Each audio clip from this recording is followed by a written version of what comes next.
Mumbai Indians may have taken a few years to win their first IPL title, but that was not the case in the Women's Premier League. They came in first season, first time they reached the final, and they won the title for the first time as well.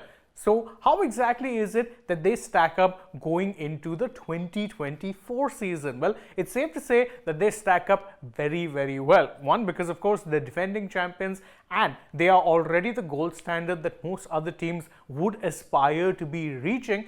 But what's more, they have gone and added some good players to an already very strong core lineup. Now, of course, they are captained by India skipper Harmanpreet Kaur, and while she didn't have the best returns last time around, her captaincy more than made up for her sometimes average returns with the bat. But where Mumbai really won out was, of course, in unearthing new talent, such as, for instance, England's Issy Wong, who was an absolute star for them in this particular edition, or the first edition of the WPL.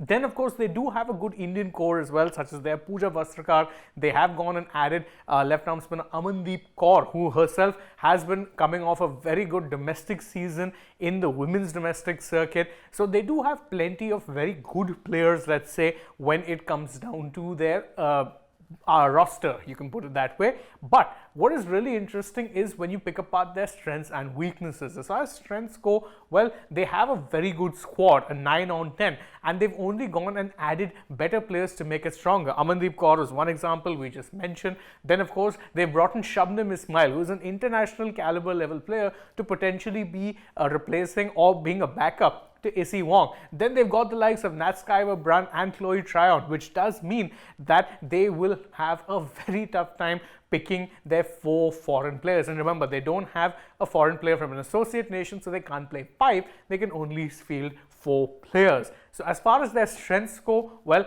those are the major strengths. Weaknesses, they don't have any significant weaknesses, but if there's one weakness that one could pick out with this Mumbai Indians team, then it would be the fact that there's a very right-handed heavy batting lineup. There is a real paucity of left-handers in that lineup, and that is something that teams could potentially look to exploit if they wanted to look at a weakness. Because again, we've seen it even with the Indian national cricket team, having too many right-handers can be a bit of a disaster when it comes to variety and throwing other teams off the mark. So definitely the only major weakness that they have would of course be that they don't really have too many left-handers, but I don't think that is going to hamper the Mumbai Indians too much. If you're talking about where exactly it is that you would expect this team to finish, well, then it's safe to say that right now on paper they do boast the strongest squad among all the 5 WPL sides. So it wouldn't be a big surprise if they were to end this season once again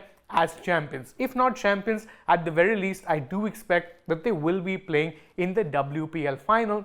That's how good the squad is that this team have assembled. So that's it. This is our preview for the Mumbai Indians in the WPL. What are your thoughts on the kind of squad that they've assembled? What do you think their chances would be? How excited are you to see MI's games? You can let us know that in the comments below. And don't forget to like this video, share it with your friends, subscribe to the channel, tap that bell, leave us a comment, follow us on social media. Don't forget to download the Sports the Cap. And if you're on the channel, go ahead, check out some other videos we've done as well. For now, from my side, it's goodbye.